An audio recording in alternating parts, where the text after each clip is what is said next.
안녕하세요. 취업 정보의 모든 것 잡정보센터의 김승재입니다. 안녕하세요. 이은정입니다. 네, 예전에는 이제 평생 직장, 평생 취업 이런 말이 많은데 요즘에는 이런 말이 좀 무색해진 것 같습니다. 네. 최근에 있었던 설문조사를 봤더니만요. 플랜 B, 두 번째 직업을 준비했다고 말한 직장인이 응답자의 절반 가까이를 차지했다고 합니다. 네, 그러니까 지금까지 해왔던 일과는 전혀 다른 일, 그러니까 그렇습니다. 새로운 직업에 도전하겠다는 응답이 많았다고 하는데요. 네네. 저는 사실 아나운서가 아닌 다른 일을 생각해 본 적이 없었기 때문에 이번 결과를 들으니까 참 놀랍습니다. 그렇습니다. 저도 좀 의외의 마음이긴 했는데 그래도 네. 어쨌든 많은 분들이 이런 생각을 하고 있다는 건데 그런데 봤더니만 특징이 뭐냐면 두 번째 직업은 평생 할 수 있는 일이었으면 좋겠다 이런 분들이 많았다고 합니다. 아마 현재 하고 있는 일에 대해서 내가 이걸 계속할 수 있을까 이런 어떤 불안감이 반영된 거라고 볼 수 있겠죠. 네, 사실 특정 직업이 아니고서야 평생 할 수 있는 일이 참 얼마나 있을까 싶은데요. 그렇습니다. 불안함 그리고 막막함 속에 오늘도 묵묵히 버티며 일하는 모든 직장인들에게 힘내라고 응원의 메시지 보내고 싶습니다. 네, 파이팅 하시고요. 오늘 또 기분 좋은 불타는 금요일 아니겠습니까? 맞습니다. 조금만 일하시면 또 즐거운 주말이 기다리고 있습니다. 기운 내시기 바라고요. 자, 오늘 잡정보센터가 준비한 코너 어떤 게 준비되어 있습니다? 네, 먼저 지난주에 끝난 스피치 코너의 여운을 직무 정보로 채워보실 수 있습니다. 예. 특별히 마련된 코너인데요. 잡 초대석입니다. 네. 영화 기자님이 출연해서 직업의 세계를 낱낱이 공개한다고 하고요. 예. 또 기업 분석 방법론은 진격의 추톡에서 확인해 보실 수 있습니다. 네, 5월 27일 불타는 금요일 잡정보센터 지금 바로 출발하겠습니다.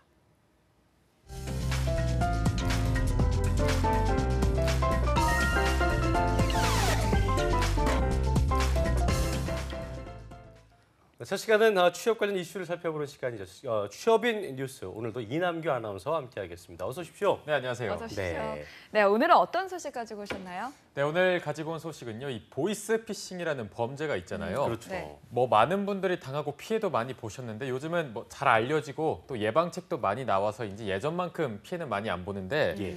그런데 오히려 20대 젊은이들이 이 대출을 빙자한 보이스피싱 범죄에 당하고 있다는 소식입니다. 그렇군요. 그러니까 전체적인 피해 건수는 줄어들고 있는데 네. 청년층의 피해는 늘어났다는 건가요? 네, 맞습니다. 이 금융감독원이 보이스피싱 및 대포 통장의 발생 추이를 분석한 자료가 있는데요. 네네. 5월 1월부터 4월까지 이 보이스피싱으로 인한 월 평균 피해 금액은 무려 117억 원이고 피해 건수도 3,058건이었습니다. 예. 이는 작년 하반기에 비해서 각각 19.9%와 15.9% 감소한 수치인데요. 예. 여기서 주목해 볼 만한 게 연령별로 분석을 해봤더니 이 전 연령대에서 대출 빙자형 사기의 피해를 당한 규모는 지난해에 비해서 감소했는데 이 20대 이하 청년의 수는 크게 늘어났다고 합니다. 그렇군요. 특히 20대 이하 남성의 피해 건수가 홀로 증가한 건데요. 네. 지난해 같은 기간 대비해서 100건 이상이 늘어났다고 합니다.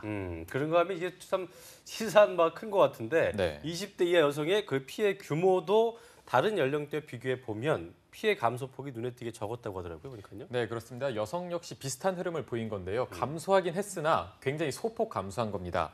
이 다른 연령대 같은 경우는 20%에서 40% 정도가 감소했는데 이 20대 이하 여성의 피해 규모는 단 2%밖에 감소하지 않았습니다. 예. 네, 보이스피싱 같은 사기와 가장 거리가 멀 것 같은 연령대가 바로 20대 청년들인데요. 어떻게 이런 결과가 방심을 나왔을까요? 하는가 봐요. 네, 맞습니다. 사실 저희 주변만 얘기해봐도 이런 거에 왜 속나, 이런 거 속는 사람이 있나라고 친구들끼리 많이 얘기하는데 네. 아무래도 요즘 청년층의 심각한 취업난 때문에 이런 게 또 영향을 미치지 않았나 이런 분석도 나오고 있습니다. 그렇군요. 뭐 취업을 준비하는 기간이 길어지는 만큼 돈도 없고 소득이 예. 없다 보니까 그만큼 또 불안해지잖아요. 이런 불안한 심리를 이용해서 이러한 대출 빙자형 사기에 쉽게 노출되고 있는 것으로 파악을 하고 있습니다. 참 나쁜 사람들인 게 네. 이게 취업이 간절한 마음 또 이것 때문에 돈이 없다고다 보니까 그런 마음들을 좀 이용해서 사기를 치는 거잖아요. 그러니까 어떻게 보면 참 안타까운 마음이 드는 건데 제발 네. 그런 나쁜 짓들 하지 마시길 바라고요. 네. 자, 어쨌든 청년 구직자들을 두 번 울리는 이런 사기 다시는 좀 없이 근절되면 좋겠습니다. 네. 다음 소식 하나 더 준비하셨죠? 네, 이번에도 돈과 관련된 소식입니다. 이 국내 일자리의 87.9%가 네. 중소기업에서 나왔으며 또 지난 네. 5년 동안 늘어난 고용량의 89%도 중소기업에서 기여한 것이라고 하는데요. 이렇게 중소기업이 고용 창출에 기여를 많이 하고 있는데 대기업과의 임금 격차는 더 벌어지고 있는 것으로 조사가 됐습니다. 예, 그렇군요.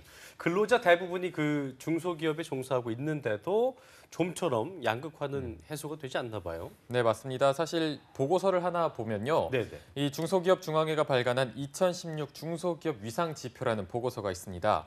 여기에 2014년 말에 기준 국내 중소기업이 전체 사업체의 99.9%를 차지하고 거의 있는데요. 전부를 차지하고 있군요. 네, 그렇습니다. 예. 그런데 이렇게 중요한데도 대기업과 비교를 해보면 여전히 임금 격차가 많이 벌어지고 그만큼 양극화가 심하고 있는 것으로 나타났습니다. 그렇군요. 네, 탄탄한 중소기업이 많아진 걸로 알고 있는데요. 그렇습니다. 그럼에도 이 임금이라든가 이런 부분은 전혀 개선되지 못한 것 같습니다. 네, 그렇습니다. 일단 2009년이랑 한번 비교를 해볼 텐데요. 네. 이 중소기업 종사자들의 임금 수준은 대기업과 비교했을 때 61.4%였습니다. 작년인 2015년에는 60.6%로 줄어들었는데 특히 제조업 중소기업 임금은 대기업의 57.6% 수준에서 또 54.1로 더 줄어들었습니다. 그만큼 격차가 더 벌어지고 있는 건데 이거를 딱 알아듣기 쉽게 금액으로 말씀드리면요. 지난해 국내 근로자의 월 평균 임금은 중소기업이 293만 8천 원, 그리고 대기업이 484만 9천 원 순이었습니다. 중소기업의 근로자 처우 개선이 정말 좀 시급해 보이는 상황이라고 할 수 있을 텐데요. 중소기업과 대기업의 어떤 양극화 해소를 위해서 시장의 공정성 회복이 좀 시급해 보인다고 할 수 있겠습니다. 네, 또 금융이나 인력 자원도 합리적으로 배분돼야 하지 않을까 싶습니다. 그렇습니다. 오늘 취업인 뉴스는 여기까지입니다. 이남규 아나운서 고맙습니다. 고맙습니다. 네, 고맙습니다.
네, 이번 시간은 직무에 대한 현실적이고 흥미로운 이야기를 들어보는 시간인데요. 잡 초대석 시간입니다. 제작진에 의하면 고정이 아닌 간이 코너, 어떻게 보면 인턴 수습 코너라고 하더라고요. 예. 네, 그래도 야심차게 준비를 했다고 하니까 믿어봐야 될 텐데요. 그렇겠습니다. 예. 특정 직무의 현직자를 모시고 보다 자세한 이야기를 들어보는 시간입니다. 네. 오늘은 영화 기자에 대해서 살펴볼 텐데요. 시내 21의 이주현 기자 나오셨습니다. 반갑습니다. 반갑습니다. 안녕하세요. 이주연입니다. 네, 또 반갑습니다. 미녀 기자분이 나오셔서 기분이 좋습니다. 자, 시내 21, 저도 참 예전에 즐겨봤던 그 영화 전문 잡지였는데요. 여기 요즘은 잡지 같은 거 안 보기 때문에 예, PD가 뭐라고 하네요. 예, 지금도 보긴 봅니다. 예. 영화 굉장히 좋아하는 분들이 많잖아요. 근데 어디 가셔갖고 이제 직업이 영화 기자다 이러면 되게 좀 이런 그 분들이 꽤 있을 것 같아요. 어떻습니까? 근데 영화 일을 하는, 그러니까 영화 기자라는 직업이 워낙 소수의 사람이다 보니까 네네. 사람들이 잘 모르는 것 같아요. 그래서 영화 일을 하시는 분들은 부러워하시는 분들도 많은데 영화 기자가 대체 무슨 일을 하는 직업이지? 이렇게 물어보시는 분들이 많으세요. 네, 어쨌든 좀 있어 보이는 직업 같긴 해요, 그죠? 네, 기자는? 맞아요. 예. 그렇다면 이 영화 기자 일을 시작한 지 얼마나 되셨나요? 저는 2008년부터 시작을 했고요. 벌써 이제 9년 차? 예, 아, 접어들고 9년 있습니다. 되셨어요? 네. 예. 영화 기자라고 하면 이제 흔히 저희가 생각을 떠올려 본다면 네. 뭐 영화에 대해서 기사를 쓰고 또 인터뷰도 하고 배우 인터뷰도 하고 이런 업무 할 것이다라고 생각하는데 이 기자님께서 이제 영화 기자가 하는 일에 대해서 정의를 내려본다면 어떻게 좀 얘기해 볼 수 있을까요? 그러니까 개인적으로 정의를 내려본다면 영화 기자는 개봉 영화의 첫 번째 관객 같은 존재라고 어허. 생각을 합니다. 네. 이렇게, 영화가 개봉하기 전에 먼저 영화를 보고 발빠르게 영화에 대한 평을 쓰고요. 그리고 영화에 대한 이해를 돕기 위해서 감독도 만나고 배우도 만나고 스태프들도 인터뷰를 합니다. 그리고 영화 제작의 비하인드 스토리도 전하고 네. 영화계 소식도 전합니다. 그렇군요. 네, 그렇다면 기자님은 처음부터 이 영화 기자 하고 싶으셨나요? 네, 이런 질문도 많이 받는데 네. 저는 처음 그러지는 않습니다. 네, 맞습니다. 저는 처음엔 영화 기자가 되고 싶었던 건 아니고요. 네. 기자가 되고 싶었었습니다. 어허. 그래서 언론고시라고 하죠. 그래서 네. 저도 오랫동안 언론고시를 준비하셨구나. 네, 어. 준비를 예. 했었는데요. 좀 개인적으로는 그렇게 보시기도 그러시겠지만 행동하는 타입, 이렇게 앞장서서 행동하는 타입은 아니에요. 그런데 좀 제 안에 모종의 그런 정의감과 호기심 좀 잠이 많으실 것 같아요. 어떻게 않나요? 하셨습니까? 네, 그런 게 있었고 기자라는 직업은 저한테 이렇게 좀 멋진 지성인 그런 이미지가 그렇죠. 있었어요. 예, 예. 그런데 좀 저는 전형적인 문과 여자이기도 해서 책 읽고 영화 보고 이런 걸 되게 좋아했었거든요. 그랬는데 이렇게 좀 언론사 시험을 치다가 몇 번 떨어지고 그런 힘든 시기를 겪다가 힘들 때 영화를 하루에 한 두세 편씩 계속 봤었어요. 예, 영화를 보면서 개인적으로 많이 위로도 얻고 힘을 얻었는데 그러면서 제가 영화를 좀 많이 좋아하는 사람이구나라는 걸 깨달았고요. 그러면서 저한테도 시네 21은 좀 꿈의 직업 같은, 이렇게 꿈의 직장 같은 존재였었는데 좀 시네 21에 지원해볼 용기가 그때 좀 생겼던 것 같습니다. 그러셨군요. 이게 저 아는 지인도 이제 뭐 기자하다가 그분은 기자하다가 이제 영화 감독하시는 분인데 기본적으로 이렇게 책 읽는 거 좋아하시고 이런 네네. 분들이 좀 이제 네. 이쪽 바닥에 또 일을 좋아하시는 것 같습니다. 이 기자님 대학 전공 궁금합니다. 어떤 거였습니까? 예, 저는 학부에서는 국어 국문을 전공했고요. 역시. 네. 대학원에서는 저널리즘을 잠깐 공부를 했습니다. 그렇죠. 졸업은 못한 상태고요. 네. 네. 기자가 되기 위한 정석 코스를 밟으신 것 그렇습니다. 같은데 예. 그렇다면 회사 동료분들의 전공 어떻습니까? 그러니까 의외로 영화를 전공하는 사람들은 많지 않은 것 같고요. 네. 이과나 자연계보다는 문과 쪽이 많고요. 아. 특히 어문 계열이 많은 것 같습니다. 그렇군요. 이렇게 저처럼 국문과를 나온 친구들도 많고요. 영문과라든지 불문과라든지 그리고 좀 특이하게 행정학과, 정치 외교 이런 걸 공부하는 친구들도 많이 있습니다. 그렇군요. 예, 그리고 또 제 친구 중에는 영화 연출을 전공을 했다가 현장에서 조연출로 좀 경력을 쌓다가 아하. 저희 회사에 들어온 친구도 있고요. 네.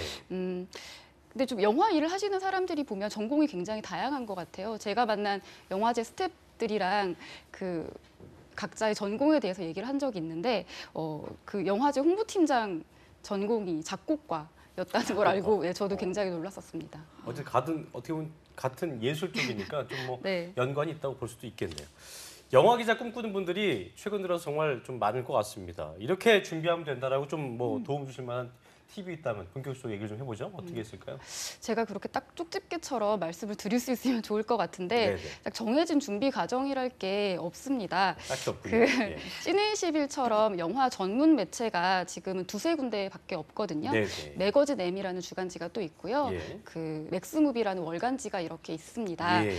시네21 같은 경우를 소개를 드리자면 저희는 지금은 자기소개서와 영화 관련 글을 보고요. 그리고 그런 서류 심사를 거친 다음에 면접을 봅니다. 예전에는 필기시험도 치렀었는데요. 네. 어렵다는 얘기를 많이 들었어요.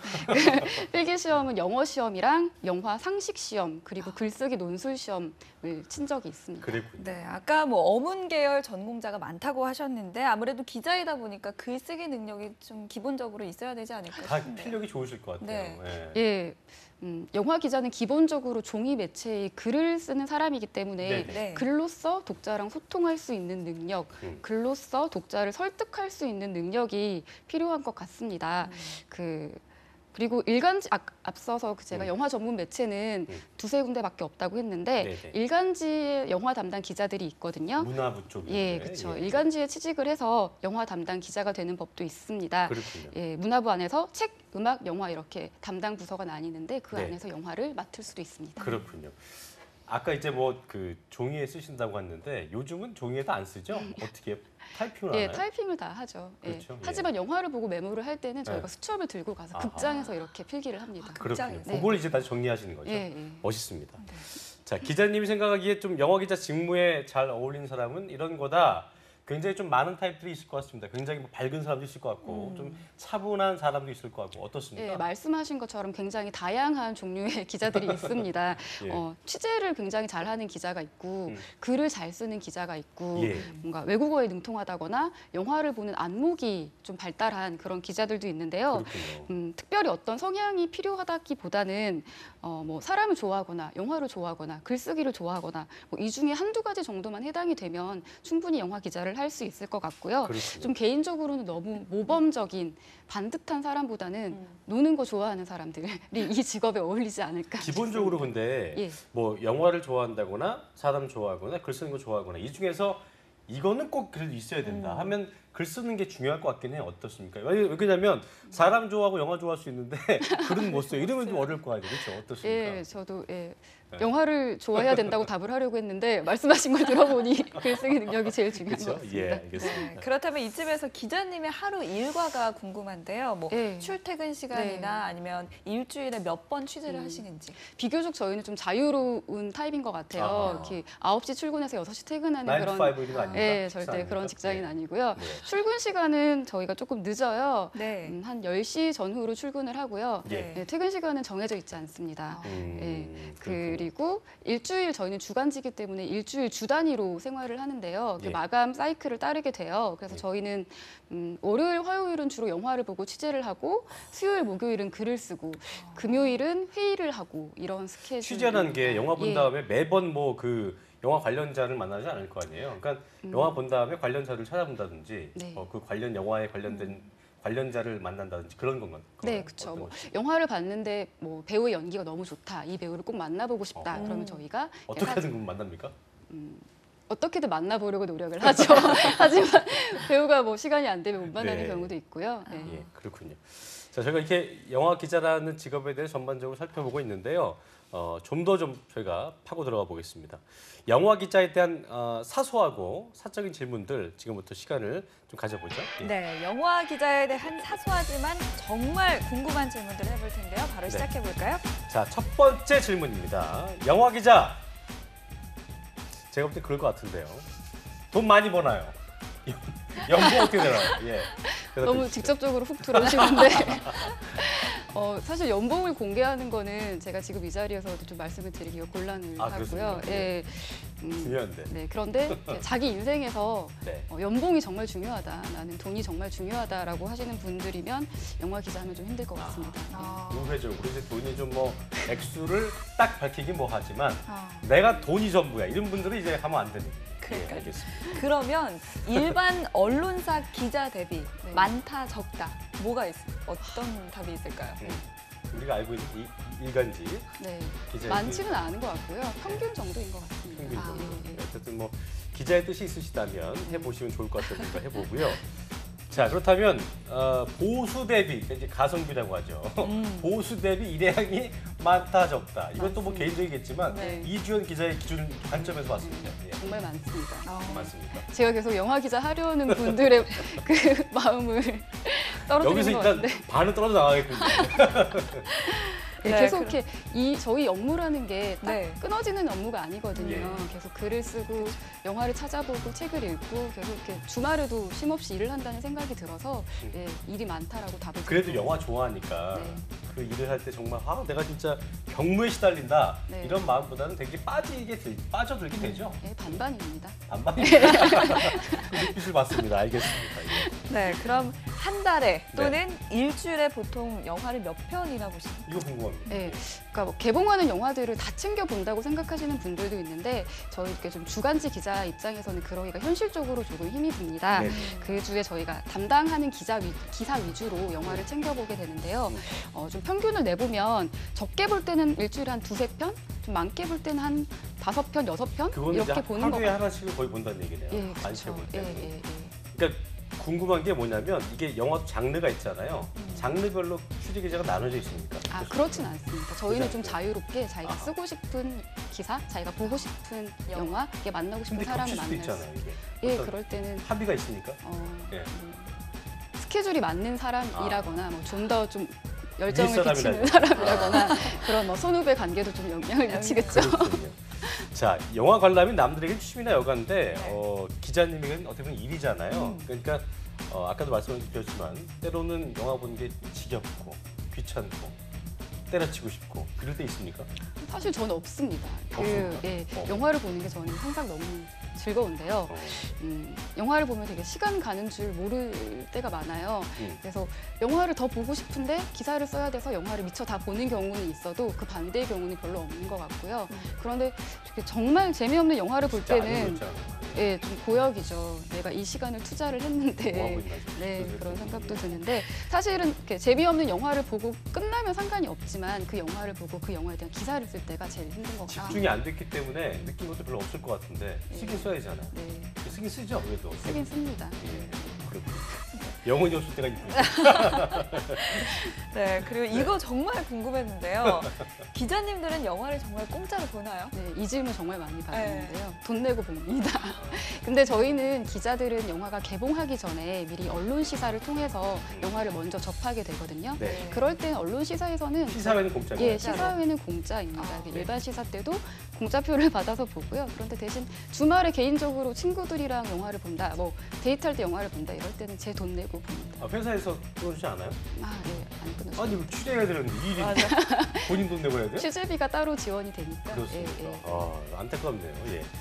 자, 그리고 분명히 뭐 영화를 자주 보시기 때문에 또 사람인지라 좋아하는 배우가 또 사심드는 배우가 있을 것 같습니다. 예. 인터뷰 해보신 적이 또 있으신지 누구이고 또 인터뷰 적이 있는지 얘기 좀 해주시죠. 물론 그 인터뷰 때 사심은 굉장히 크게 작용을 아, 하는데요. 예, 개인적으로는 그런 법칙이 있는 것 같아요. 네. 그러니까 제가 정말 좋아하는 배우는 만나지지 않는 것 같아요. 아. 예, 그게 개인적으로는 누굽니까? 예. 영화 기자가 되기 전에 저는 조승우 씨랑 박해일 씨의 굉장한 팬이었는데요. 네. 지금까지 조승우 씨는 먼발치에서만 본 적밖에 없고요. 박해일 씨는 딱 한 번 만난 적이 있습니다. 근데 어땠습니까?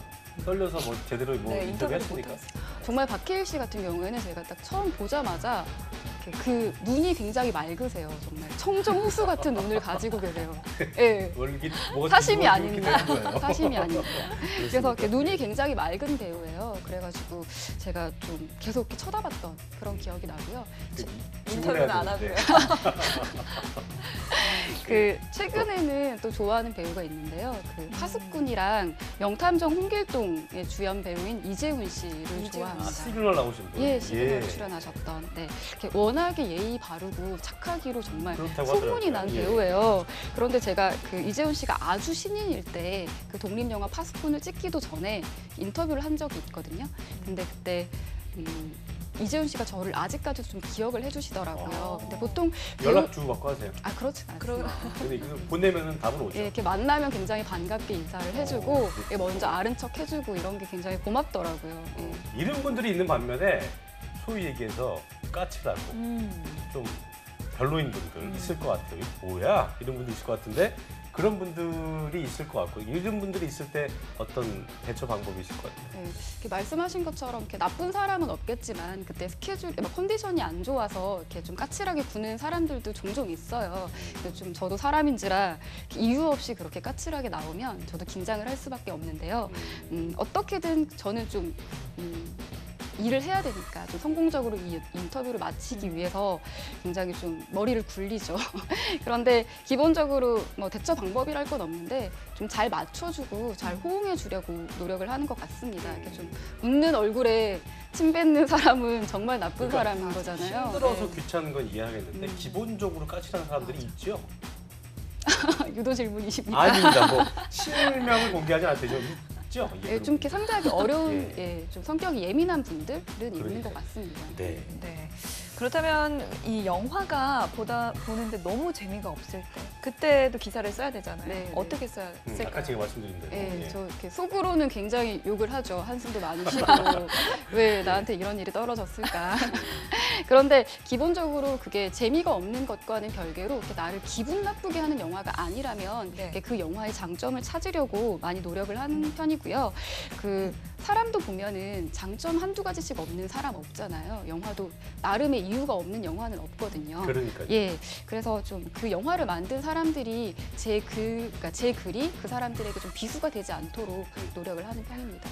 자, 저희가 이렇게 사소하고 사적인 질문까지 좀 자세히 해봤는데요.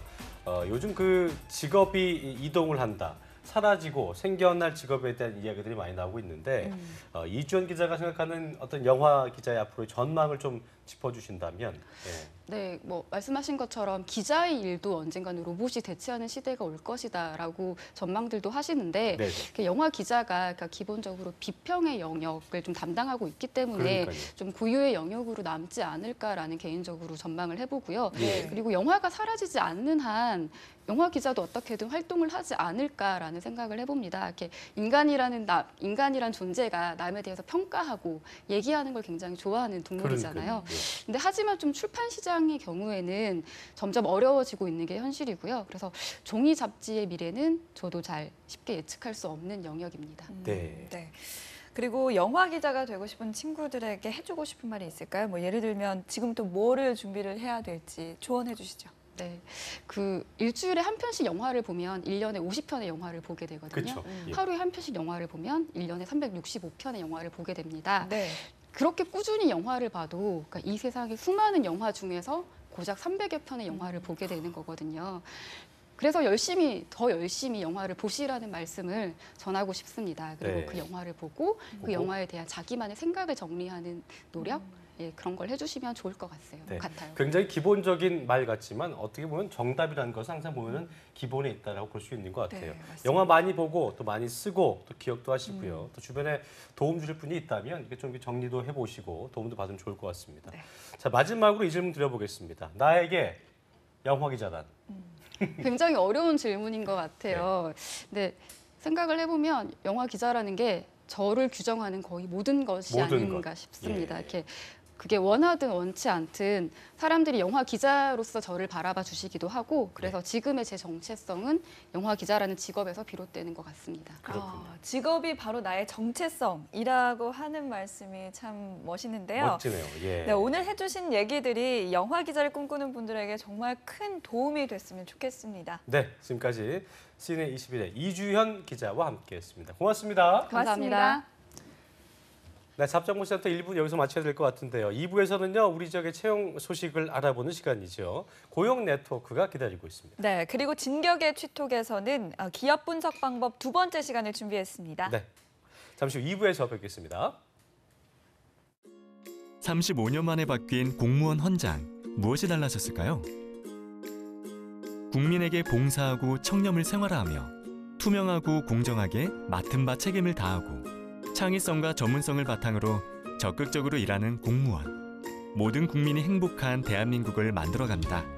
반듯한 공직사회를 위한 다짐, 미래를 여는 공무원 헌장. 대한민국 정부.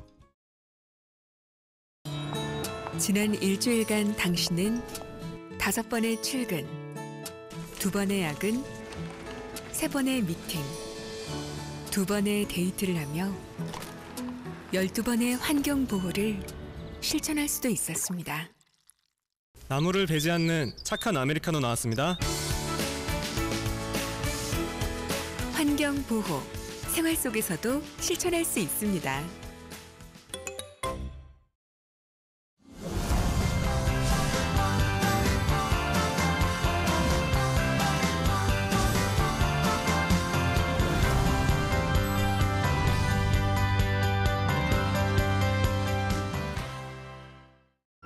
당신에게 직업은 무엇입니까?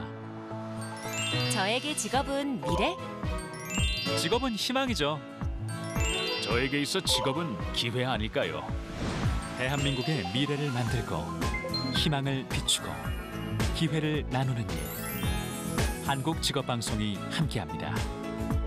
직업에 대한 다양한 콘텐츠를 만날 수 있는 한국직업방송 1등 보도 채널 연합뉴스TV가 새롭게 만듭니다.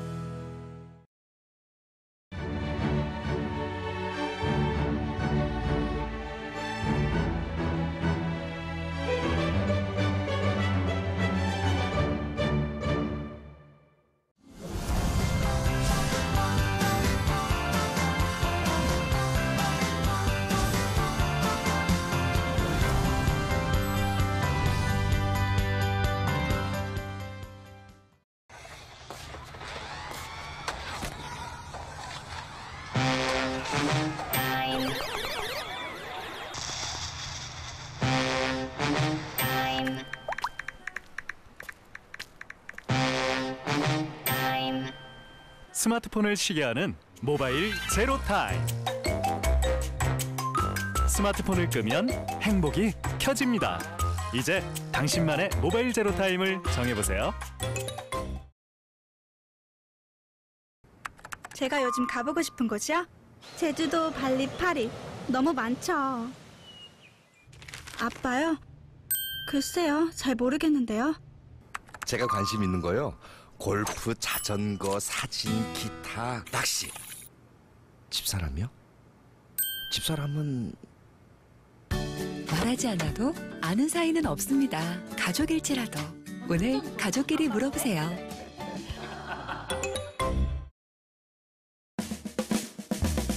잡동센터 2부의 문을 활짝 열었습니다. 2부에서는요, 먼저 고용센터에서 알려주는 채용 정보죠. 고용 네트워크 함께 하실 수 있고요. 네, 진격의 지톡에서는 어제에 이어서 기업 분석 방법론과 이를 바탕으로 자기소개서를 쓰는 방법까지 살펴봅니다. 네, 그렇다면 먼저 고용 네트워크부터 바로 만나보시죠.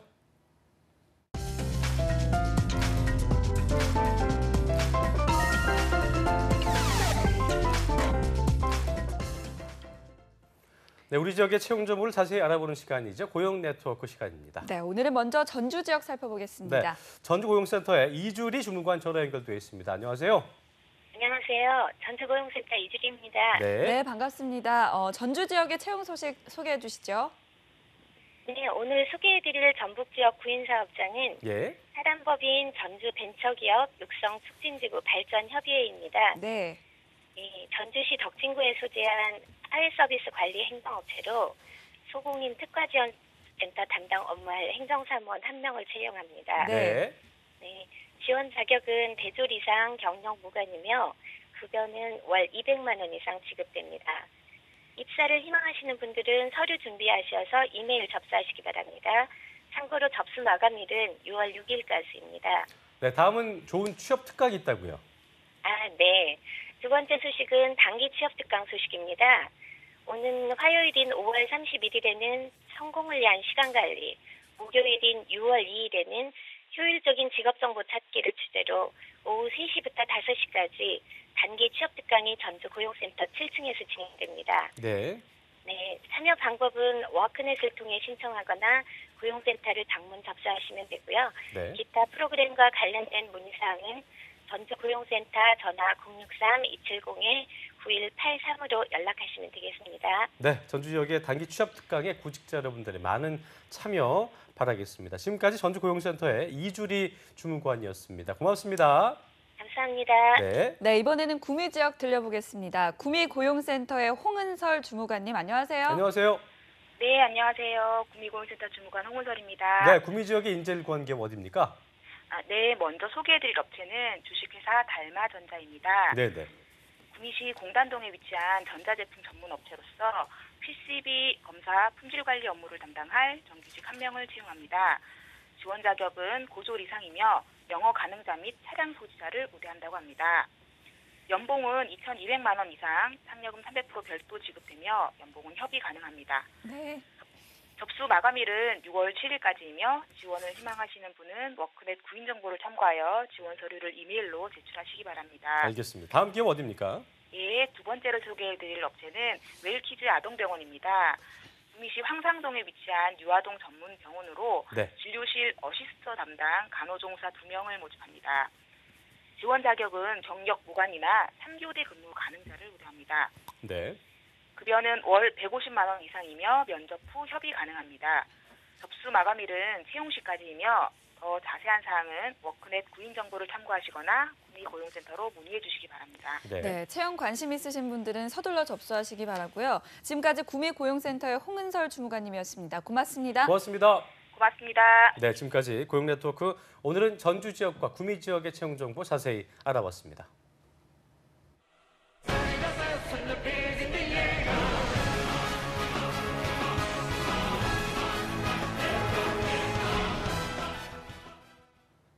네, 이번 시간은 어제 이어서 성공하는 취업 전략을 알아보는 시간이죠. 진격의 취톡 시간입니다. 네, HNC 직무인증원의 윤장석 대표와 함께합니다. 안녕하세요. 어서 오십시오. 네, 안녕하세요. 네, 반갑습니다. 네. 어제 이 시간에 저희가 취업 준비의 첫 걸음이라고 할 수 있는 기업 분석에 대한 전반적인 설명을 좀 들어봤는데요. 네.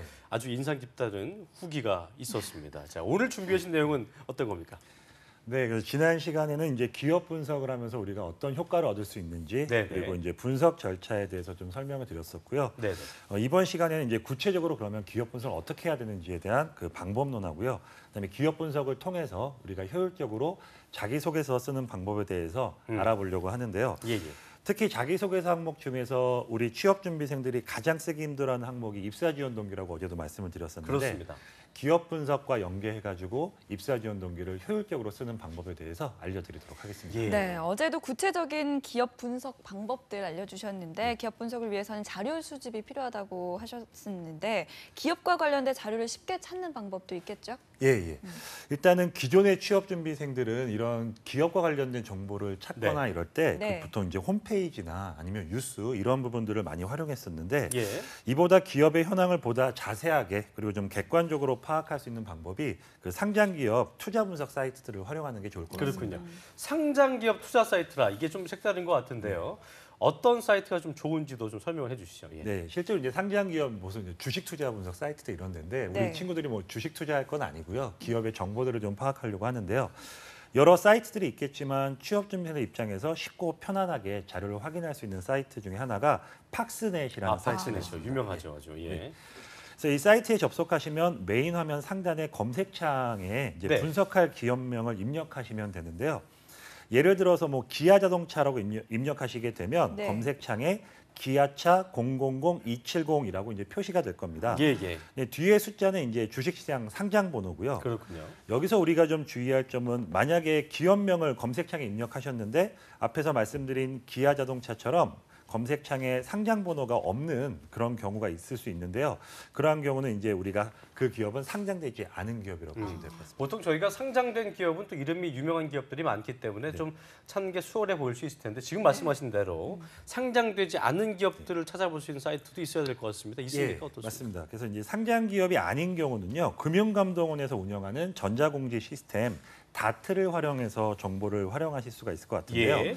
전 개인적으로 이제 기업을 선정하실 때 상장 기업으로 결정하시는 것보다 상장 기업을 결정하시는 걸 좀 추천드리거든요. 이유는요? 일단은 상장 기업은 그렇지 않은 기업들보다 기업의 안정성이 좀 높은 편이고요. 왜냐하면 상장 기준이 상당히 까다롭기 때문에 여러 가지 재무 현황이나 이런 것들을 그 검토해서 상장이 될 수 있고요.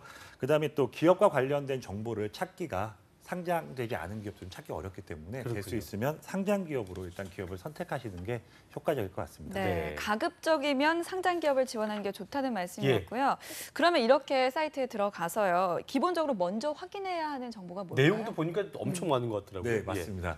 그래서 실제로 이제 아까 말씀드린 것처럼 검색창에다가 그 기업 분석하실 기업명을 이제 선택하시고 나면 그 하단 이제 상단의 그 메뉴 중에 재무 사업이라는 메뉴가 있습니다. 그래서 그 메뉴에 들어가시면 제일 먼저 하이라이트라는 부분을 파악할 수 있을 텐데요. 그래서 하이라이트에는 대표이사, 그다음에 설립일, 그다음에 직원 수, 주주 현황 이런 부분들을 우리가 이제 확인할 수 있고요.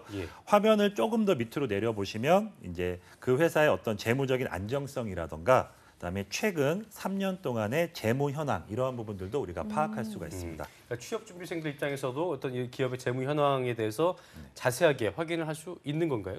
실제로 이제 확인은 가능한데 뭐 그 경영학이나 경제학을 전공하지 않은 이상 또 회계학을 전공하지 않은 이상 이런 재무제표를 면밀히 검토하기는 그러니까 입기가 힘들 것 같아요. 그렇죠. 그렇죠? 어렵습니다.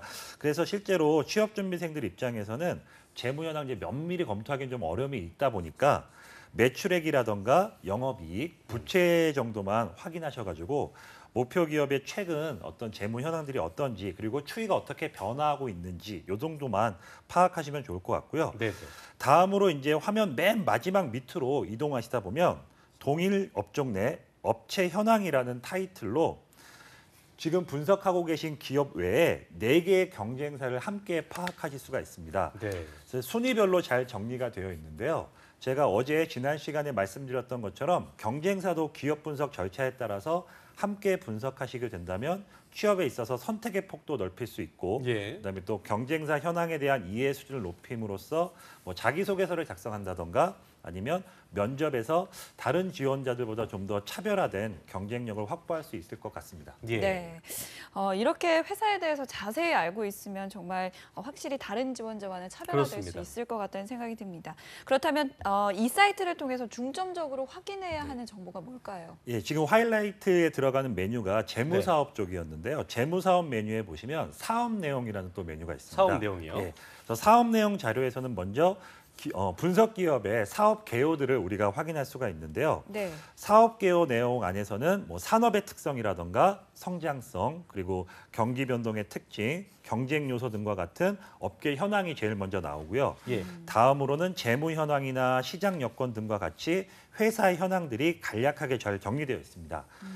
특히 기업의 어떤 시장 현황은 국내 시장하고 해외 시장으로 분류해서 시장의 여건과 영업 계약에 대한 내용을 확인할 수 있으니까 여러분들이 좀 면밀히 검토하시는 게 효과적일 것 같습니다. 저도 예전에 이제 기업 그 박스넷에서 찾아봤던 기억이 나는데 힘든 건 뭐냐면 자료는 있는데 너무 많아요. 그래서 맞습니다. 이거를 한 기업도 아니고 여러 기업 어제도 얘기했지만 25개 정도 봐야 된다는 건데 그 기업들의 그거를 다 봐야 되는지 이게 좀 궁금해요. 네, 맞습니다.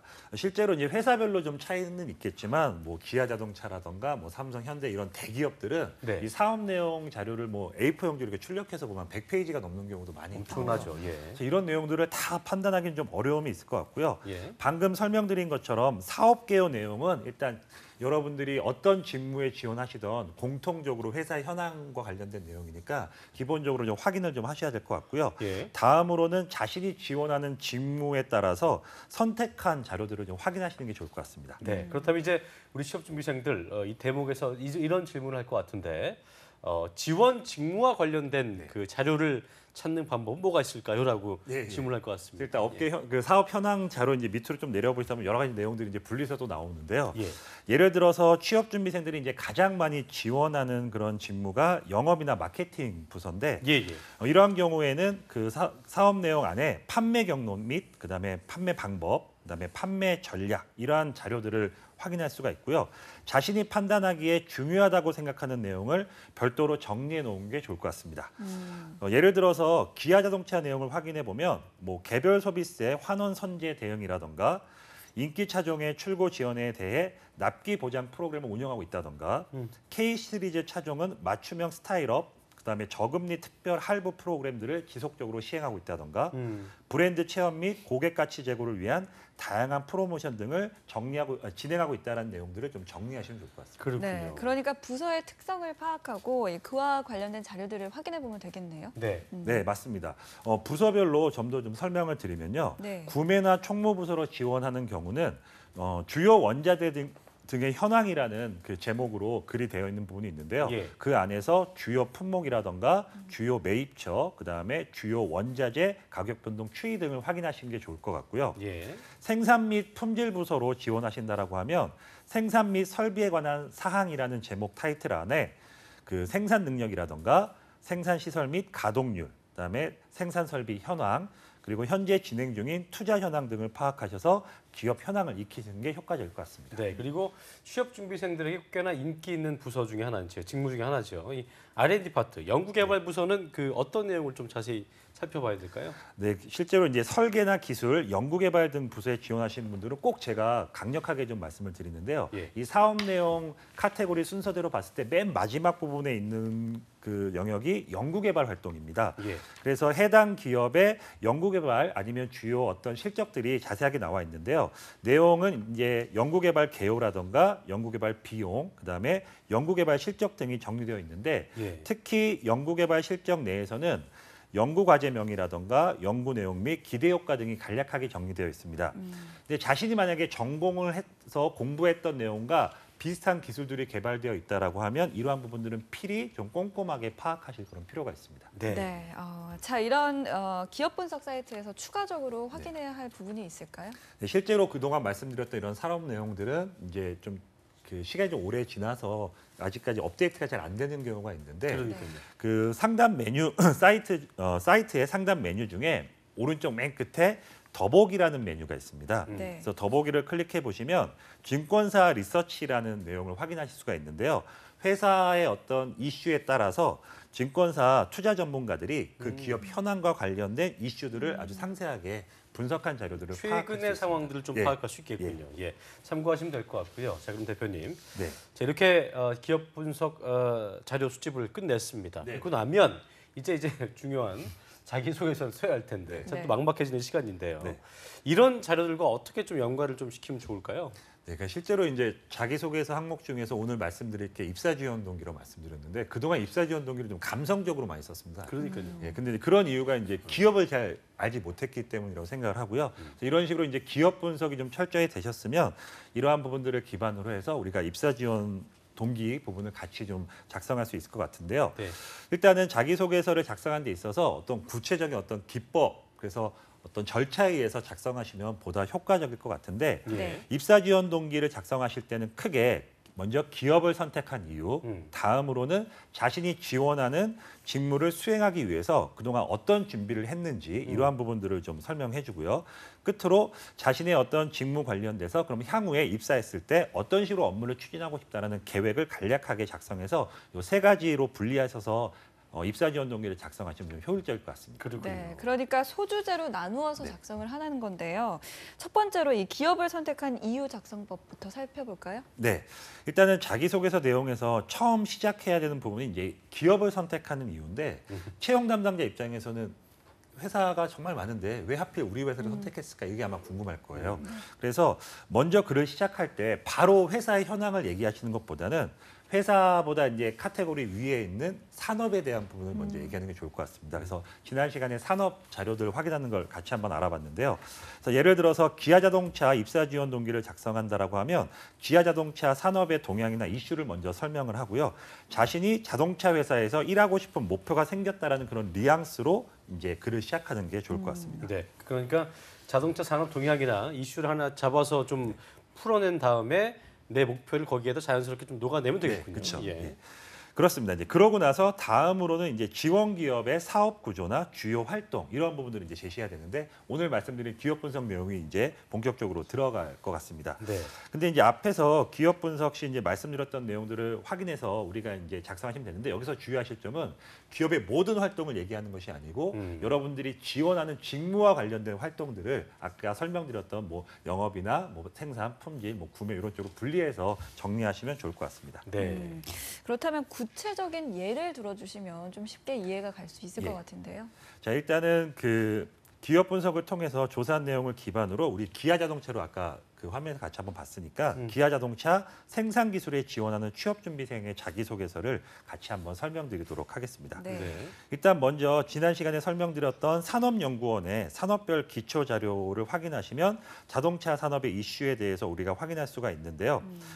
실제 뭐 자동차 시장에서 텔리매틱스 서비스가 많이 활용되고 있다던가 서비스와 관련된 다양한 기술들이 개발되고 있다는 부분들을 자기소개서 내용 처음 시작하는 부분에 작성하시면 좋을 것 같아요. 예, 그리고요. 다음으로는 이제 기업 분석 내용 중에서 생산이나 품질, 기술 분야와 관련된 회사 현황을 이제 간략하게 얘기하면 좋으실 것 같은데요. 네. 만약에 그 자기가 지금은 생산 기술로 제가 설명을 드리지만 영업이나 마케팅 부서에 지원한다라고 하면 앞에 말씀드렸던 그 영업과 판매 전략 이런 부분들을 좀 여기 안에 작성하시면 효과적일 것 같습니다. 그렇군요. 또. 자, 이렇게 해서 끝으로 자신이 지원한 직무가 앞으로 회사에 어떻게 영향을 줄 것인지, 그래서 자신이 지원한 직무가 회사에 상당히 중요한 핵심 직무라는 부분을 어필해 줘야 되는데요.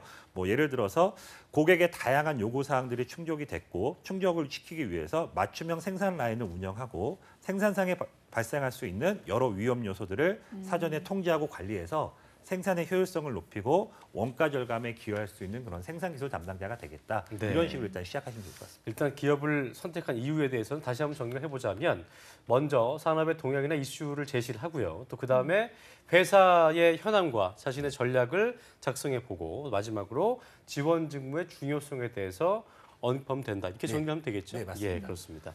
자, 이렇게 해봤고 직무 수행 준비 상태에 작성해야 될 텐데 이건 어떻게 시작해봐야 될까요? 실제로 이제 이 부분이 가장 중요한 부분이 될 수가 있는데요. 네. 일단 최근 직무 중심 채용 시장에서 그 지원자들의 직무 역량을 평가하는 기준으로 지식, 기술, 태도를 기반으로 평가하는 경우가 가장 많이 있거든요. 예. 따라서 자신의 지원 직무와 관련된 준비 상태를 지식, 기술, 태도 세 가지 형태로 분류해서 제시하는 게 효과적일 것 같습니다. 네, 이 부분도 예를 들어주실까요?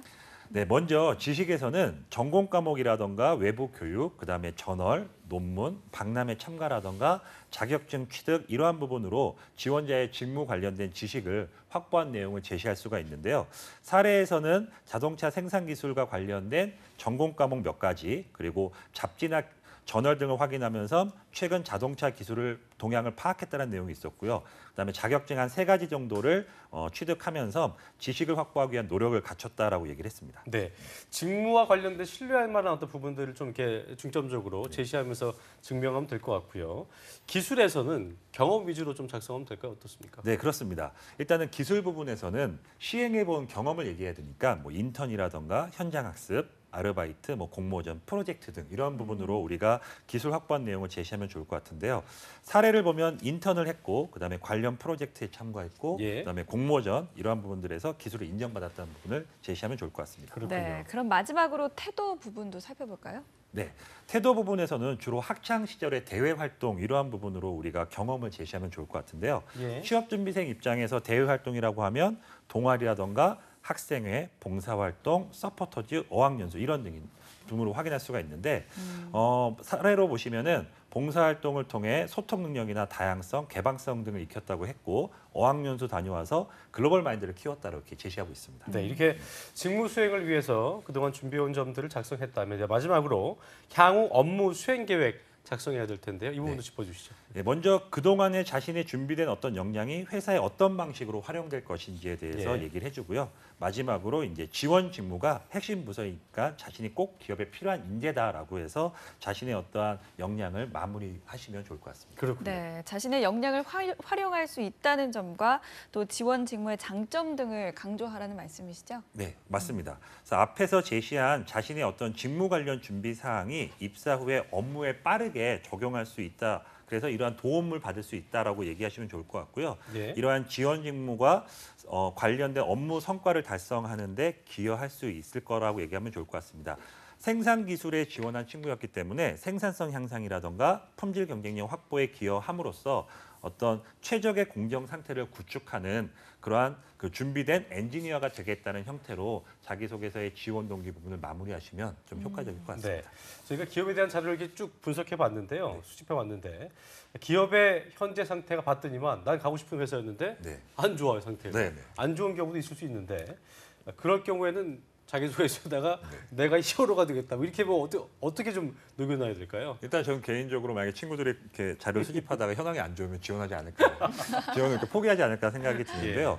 실제로 이제 회사에 어떤 성과를 내야 되니까 회사가 경영을 잘 못해서 성과가 안 좋은 경우도 있겠지만 시장의 어떤 변화 때문에 경영상의 어려움이 있을 수 있으니까 시장 변화를 좀 잘 예측하는 부분을 얘기해주고 이러한 시장 변화에 자신이 어떤 식으로 대응하겠다라는 식으로 작성하신다라고 하면 회사 현황이 좀 어렵다 하더라도 그런 부분을 극복할 수 있는 그러한 그 방안을 제시하는 게 좀 효과적일 것 같습니다. 네. 그리고 또 임팩트를 주려고 이 자기소개서 맨 첫 문장을 좀 튀게 쓰는 학생들도 있을 텐데 그거에 대해서는 말이 많더라고요. 이게 좋다 안 좋다 말이 많은데 대표님은 어떻게 보세요, 그걸요? 저는 일단은 절대 그렇게 하지 못하게 합니다. 그렇습니까? 예, 실제로 일단은 저는 원래 기업 컨설팅을 좀 했던 쪽에서 좀 보수적일 수가 있다고 볼 수 있는데 기업의 문화 자체가 좀 보수적이고 이런 좀 감성적이거나 어떤 튀는 행동을 별로 안 좋아하기 때문에 명확하게 자신이 어떤 회사를 통해서 보여줄 수 있는 역량들을 좀 이렇게 정확하고 담백하게 쓰는 게 훨씬 더 효과적일 것 같습니다. 필력 있으신 분들 또 괜히 근자 쓴다고 너무 감성 코드에 기대지 마시고요. 지금 대표님 말씀 빌려서 정확하고 담백하게 쓴다는 게 중요하다는 거 기억을 좀 하셔야겠습니다. 자, 끝으로 저희가 지금 이틀 동안 뭐 기업 분석 방법론 또 자기소개서 작성 방법까지 쭉 알아봤는데요. 우리 취업 준비생들 또 대표님만 이렇게 바라보고 있을 텐데 한 말씀 해주시죠. 일단은 뭐 상반기에는 좀 많은 어려움이 있었던 것 같습니다. 네. 채용 인원도 많이 줄었고요. 근데 이제 하반기에는 좀 더 좋아지지 않을까 이렇게 생각하고 있는데 일단은 최근 기업이 어렵다는 얘기는 그만큼 기업에서 성과를 낼 수 있는 사람들을 선호할 수밖에 없는 거고 당연히 기업에 대한 이해 수준이나 직무의 이해 수준이 높은 사람들을 뽑을 수밖에 없습니다. 그래서 어제 오늘 이틀 동안 알려드렸던 그런 기업 분석 그리고 또 뭐 나중에 시간이 된다고 하면 네. 직무 분석 같은 것도 같이 얘기하면 좋을 것 같은데요. 직무나 이런 역량들 잘 어필할 수 있는 부분에서 뭐 준비를 잘 하시면 꼭 취업에 성공할 수 있을 것이라고 확신합니다. 네, 지금까지 HNC 직무인증원의 윤장섭 대표와 함께했습니다. 고맙습니다. 네, 감사합니다. 네. 자, 올해 마지막 주말이 될 것 같습니다. 주말 잘 보내시고요. 저희는 다음 주 월요일 아침 10시에 인사드리겠습니다. 네, 함께해 주신 여러분 고맙습니다. 고맙습니다.